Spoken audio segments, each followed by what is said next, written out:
Form 1 पर अच्छा काम। अब फॉर्म 2 की ओर बढ़ते हैं। जानकारी की समीक्षा करें और आगे बढ़े। अधिकांश मामलों में फसलें कटाई के लिए आसानी से उपलब्ध होती हैं, तो आप हाँ विकल्प चुनें और कटाई के लिए तैयार खड़ी फसल की फोटो अपलोड करें। चयनित फसल के आधार पर प्लॉट के आकार का चयन करें। फिर आपको फसल बोने की विधि के आधार पर प्लॉट का चयन करना होगा। गन्ना, आलू, मक्का आदि फसलें एक या दो तरफ रोज में बोई जाती हैं। सरसों, गेहूं जैसी फसलें ब्रॉडकास्टिंग विधि से बोई जाती है। फसल बोने की चुनी गई विधि के आधार पर आपको विशिष्ट विवरण दर्ज करना होगा।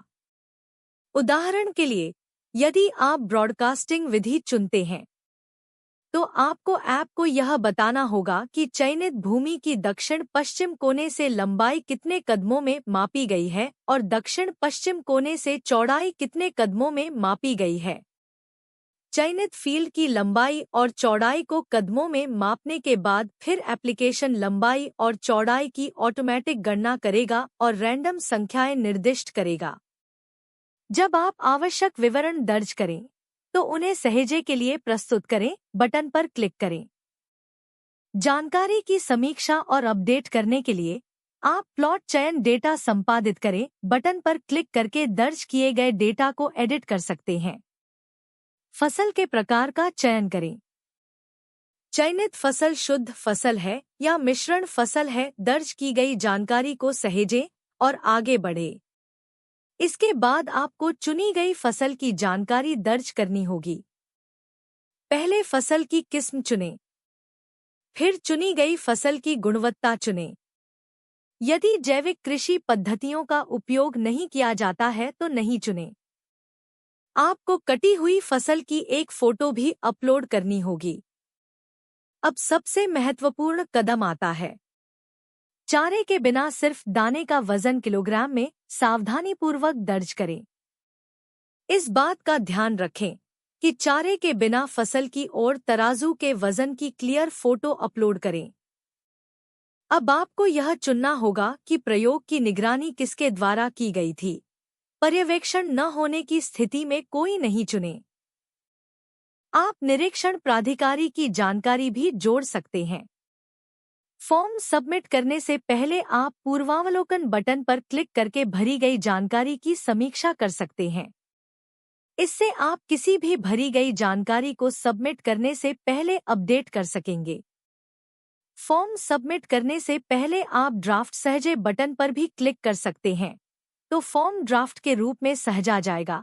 उदाहरण के लिए, यदि आपने सरसों की कटाई कर ली है तो आप अपना फॉर्म 2 ड्राफ्ट में सेव कर सकते हैं और सरसों के दाने का वजन थ्रेशिंग करने के बाद दर्ज कर सकते हैं। आप फॉर्म 2 पर जा सकते हैं और पुष्टि कर सकते हैं कि यह अभी तक जमा नहीं किया गया है और अभी भी खुला है।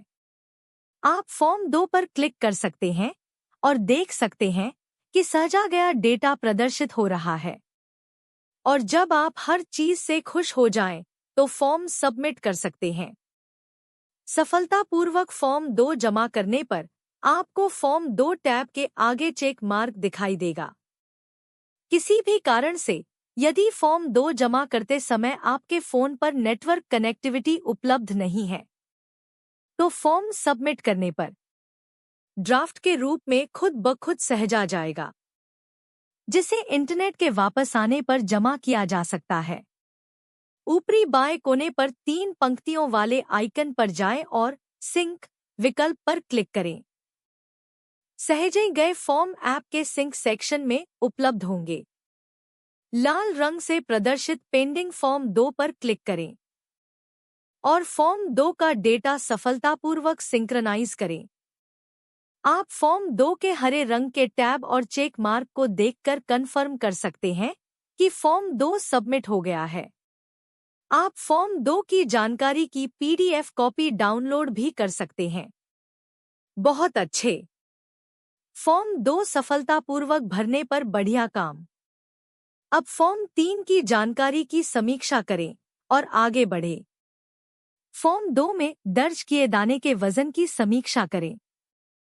अगर सुखाने के लिए फसल का कुछ भाग अलग किया है तो उसका वजन किलोग्राम में दर्ज करें और सुखाने के बाद का वजन किलोग्राम में दर्ज करें।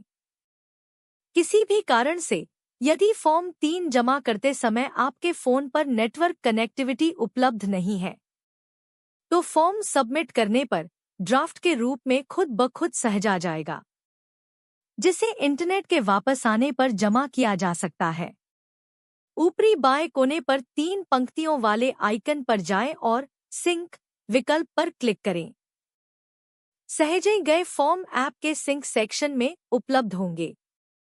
लाल रंग से प्रदर्शित पेंडिंग फॉर्म 3 पर क्लिक करें और फॉर्म 3 का डेटा सफलतापूर्वक सिंक्रनाइज करें। आप कंफर्म कर सकते हैं कि फॉर्म 3 सबमिट हो गया है।